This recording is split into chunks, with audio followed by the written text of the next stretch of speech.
Hi guys and welcome back to my channel. Today I'm here with an introduction for my low buy of 2020. So I have decided that this year I'm gonna do a low buy. Last year I barely bought any makeup, or actually I did buy quite a lot of eyeshadow palettes, but other than that I didn't really buy much. And it's something that I want to continue doing this year, which is why I decided to do this low buy. So I'm gonna do this low buy a little bit differently than other people, I think, or at least I haven't seen anyone else do it the same way I am.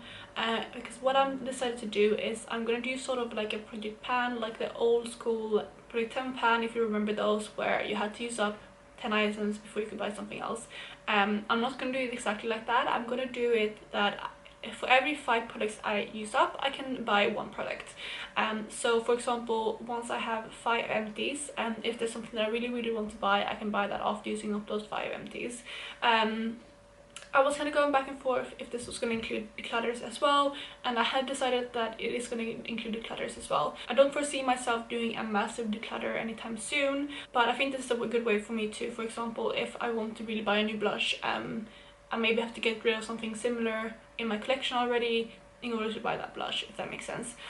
So I had decided to include declutters, and obviously that will make it a little bit more kind of easy to buy new things, but yeah, so for me 5 items have to leave my collection before I can bring 1 item in. And basically why I do this is because I have too much makeup. Some categories are definitely getting lower, and I definitely don't have as much in those categories, like foundations, concealers, powders, things like that, and that is amazing, and I kind of want to get to that point in more categories as well. Additionally, I don't really have a rule of what type of item I can replace it with, so even if I would use up, for example, like 5 foundations, I can still buy an eyeshadow palette as long as it's 1 palette.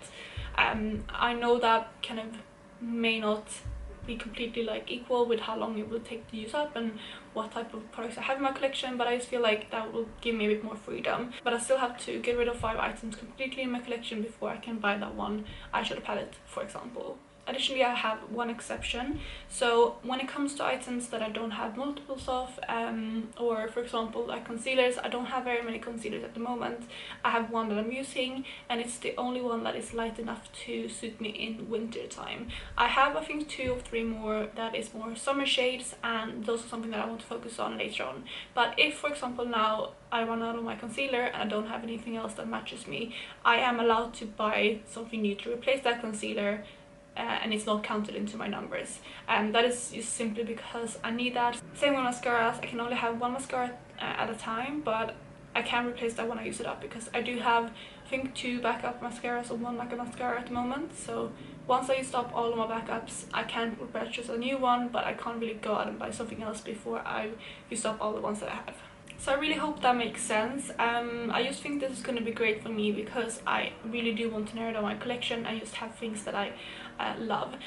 Like I said, I have been really good last year not buying loads of things, but the reason why I want to do this like kind of low buy project is because it got to times in the year when I used to bulk bought things. So I did a massive order at Colourpop earlier the year, as well as I bought quite a few palettes at the end of the year at the Black Friday sale, and I feel like even though I don't buy lots of things throughout the year, I do like those mass bulk orders. Like I purchased probably 10 eyeshadow palettes from Colourpop, which is insane. And I think doing this project will kind of hinder myself doing that.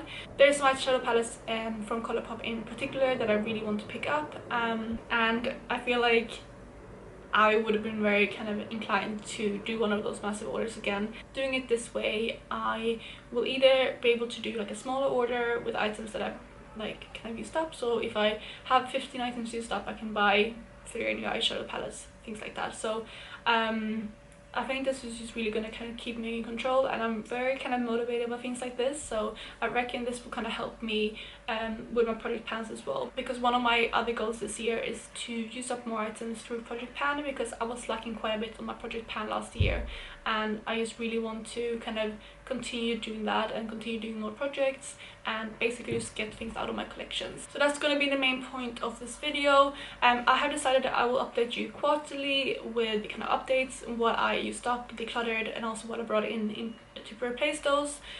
So like I said, quarterly updates for that.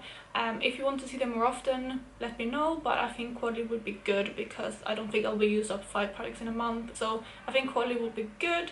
And yeah, I think that's all I want to bring up in this video. It's a short sweet introduction. I think the videos later on will always be longer because I will talk about the products that I used up and what I bought and things like that. So yeah, that is basically it. I really hope you enjoyed this video, and if you want to follow along on this journey, my low buy journey, my product pan journey, all of that, and you are new to this channel, please consider subscribing. I would love to have you in the family. And otherwise, I hope you're having an amazing day, and I will talk to you in my next video. Bye guys.